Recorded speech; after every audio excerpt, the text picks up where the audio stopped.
Muito bem. Vamos dar uma olhadinha aqui. Fluxograma de execução genérico. Eu falei que todo fluxograma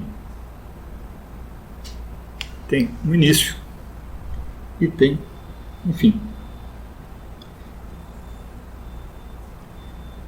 O primeiro exemplo que a gente viu, vou forçar aqui, está meio esquisito de ver, fim. O primeiro exemplo que a gente viu foi um programa que era o Hello World, Hello Mundo, que ele simplesmente tinha uma série de comandos que eram executados em sequência. E aí nós desenhamos ele como um único retângulo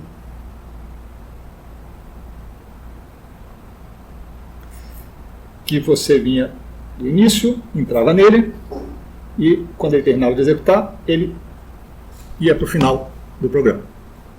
E aqui dentro tinha uma sucessão de comandos. No nosso caso lá, se não me engano, tinha 3 ou 4 comandos. Escrever uma linha, escrever um texto, escrever outro texto no início da linha, um terceiro texto, quarto texto para terminar a linha, depois mais um salto de linha e acabou. Depois nós fizemos uma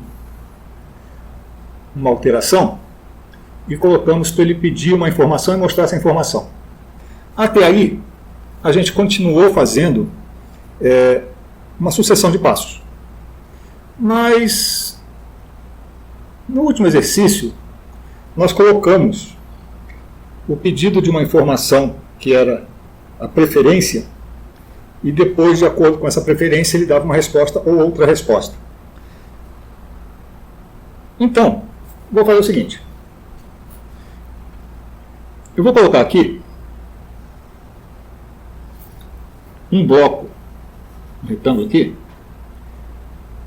que simplesmente representa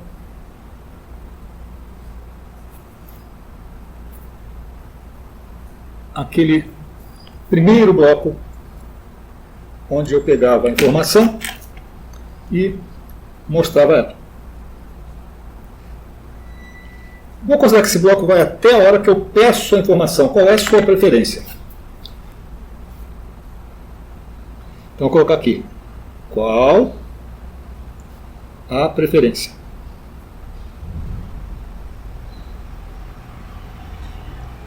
Tem coisas antes. Que coisas? Não sei, não me interessa. Por enquanto, só quero chamar a atenção para que, chega nesse ponto aqui, o programa pergunta qual a preferência do operador. E o operador vai responder 1, 2 ou alguma outra coisa. E aí, ele tem aqui uma pergunta, uma decisão da preferência.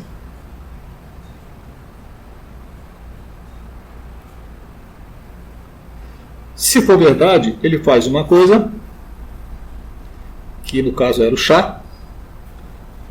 Se fosse falso, ele fazia outra coisa, que era o café.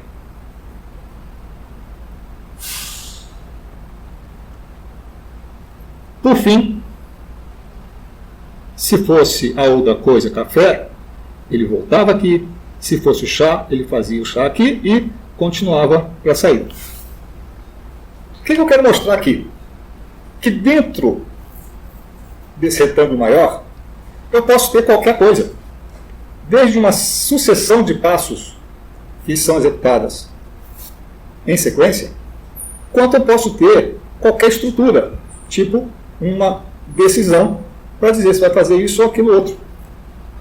Porque no final das contas, eu junto as duas saídas aqui numa única linha de execução que sai do meu retângulo maior.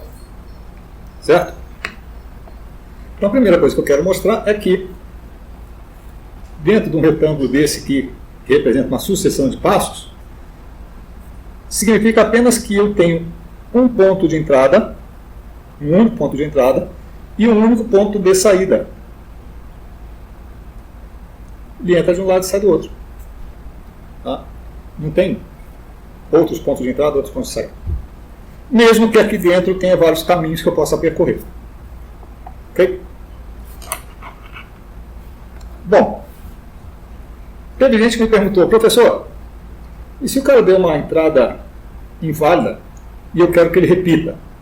Bom, aí nesse caso eu estou falando de uma outra coisa que não é a sequência pura e simples, que entra de um lado e sai do outro, não é uma decisão que passa por um lado para o outro, ou apenas executa alguma coisa, ou uma seleção que tem várias opções para executar uma delas, tá? Não é nada disso.